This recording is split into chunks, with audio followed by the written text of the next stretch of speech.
Alright guys, I'm here to make a quick video on a problem that I've never really seen before personally.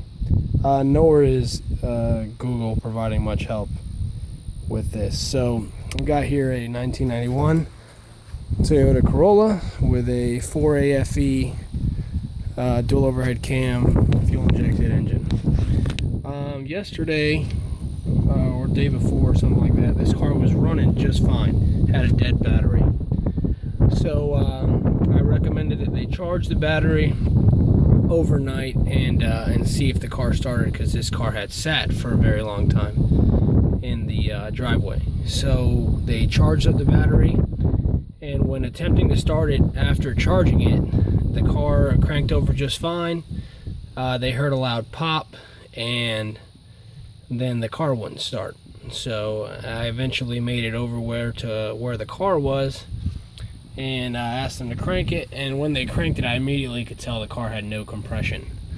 Just sounded completely empty inside. So it was dark, it's getting bit up by mosquitoes, but I did a quick preliminary check on the distributor timing and the camshaft timing. So immediately I thought the camshaft belt was going to be missing. It wasn't. If you can look through here, all the timing mark there is lined up, and even though it's going to be hard to make out down there, that timing mark is also lined up, and we can see that both the intake valve and the exhaust valves are open, or closed. I apologize, they're closed. So I know my cylinder 1 is on TDC, I know my camshafts are timed up, and I know my distributor's lined up. So when I got a better look at it here in some daylight, I took the valve cover off, and when I took the valve cover off, I looked down at these lifters here on the intake side, and if you can see that, there is a massive gap between that lifter and that camshaft. And it's the same for the intake side of cylinder 1, intake side of cylinder 2, intake side of cylinder 3, somewhat, and then the intake, it's on only the rear valve of cylinder 4.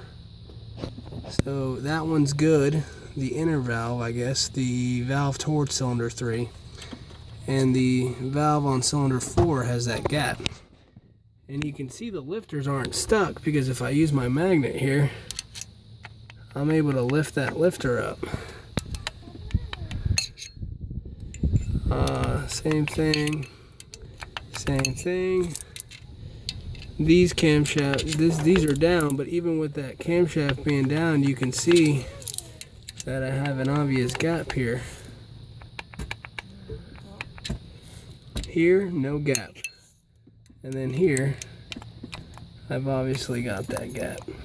If I look on my exhaust side, everything here looks great. I have absolutely zero problems on the exhaust valves. So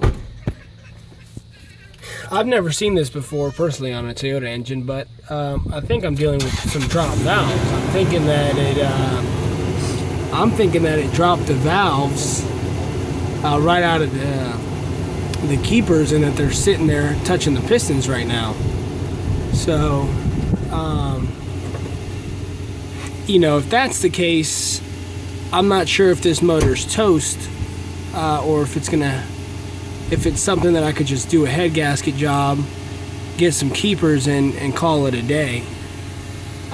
So you know, I'm not a 4AFE expert, so I'm making this video for any of the 4AFE experts out there who can maybe have seen this before, or somebody who's dealt with this on a Toyota, and tell me, you know, is this engine toast or not? These people, they don't have a big budget the way I'm looking at it. So if I can get this thing fixed up for pretty cheap, it'd be nice. And if anybody's seen this, if you can just tell me why this happened. I mean, it's only on the intake side. It's, you know, it's an odd failure because it doesn't affect all 8 of the intake valves, and And what would cause, I mean, this is not an interference engine, so what would cause, 4 cylinders to lose some or all their intake valves? So I'm going to post this up. If you guys can sort of maybe give me a heads up. I know maybe some of this focus has been bad. I'm doing this on my phone, so yeah, if somebody can, either let me know what's going on with this or give me some insight on what you think I should do before I tear this thing apart, I'd appreciate it.